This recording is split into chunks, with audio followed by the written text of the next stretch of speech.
I think you have to relate kind of long-term care facilities back to how you think about your primary residence, right? You wouldn't necessarily go look around town and say, "Oh my gosh, houses are so expensive, so we're going to go buy the cheapest house and it's a dilapidated place," when you have the resources to buy a nicer house. Long-term care is a very similar conversation. You've spent your life accumulating assets, maybe living under certain conditions. You don't necessarily want to just say, "Well, we're going to cheap out and go to a very inexpensive option and sacrifice care or comfort, et cetera, towards end of life."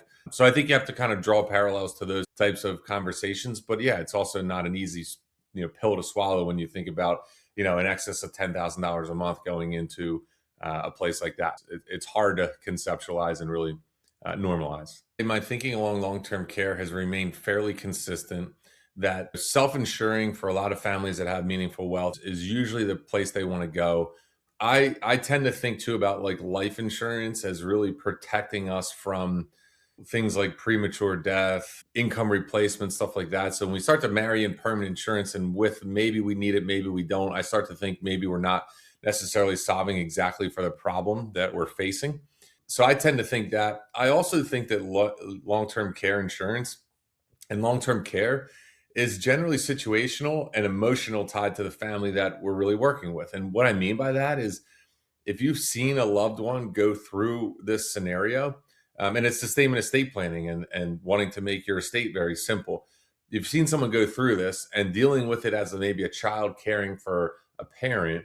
You see the expense, you see what everyone's going through, and you say, "I want to protect against that. I don't want to be in a situation where maybe we can't afford it or don't have the resources set aside." And so that becomes more of kind of a hot button risk that we want to insure against, versus other families maybe haven't experienced that and they don't feel that it's a really meaningful risk that they have to get far ahead of.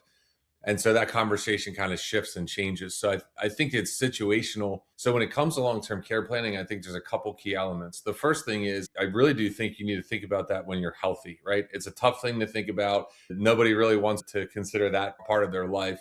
But I think doing that a sound mind to say, if something happened to me, here's where I'd want to go, to get on a waiting list, you work your way to the top. And if they call and say they have something, you're not ready, you just say thanks, but no thanks.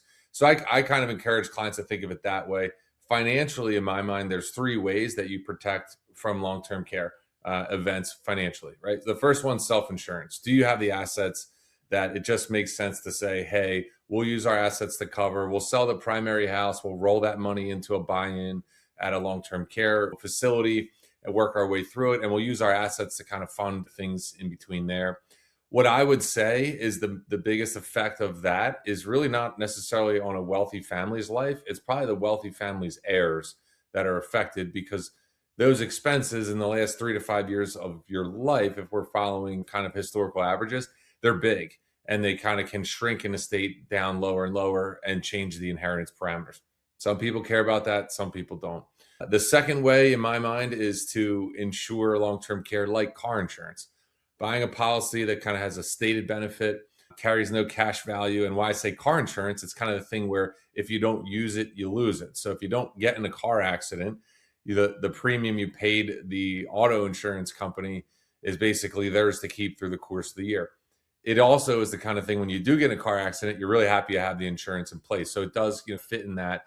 And I would say it's a pretty straightforward underwriting process and relatively simple structure. And then the last and third leg of the stool is potentially using a more permanent policy that's life insurance driven, that creates an accelerated death benefit. Meaning, if you buy a policy that has a stated death benefit, create a long term care rider that can pay you out if you have a long term care event. Those policies can fit well for high net worth families. It's a little more creative and different than scenario two of auto insurance. It does come with cash value and a death benefit. So if you don't use it for life insurance, you don't necessarily lose the payments that you've been making into it to accumulate value. So those are the three ways I think about long term care.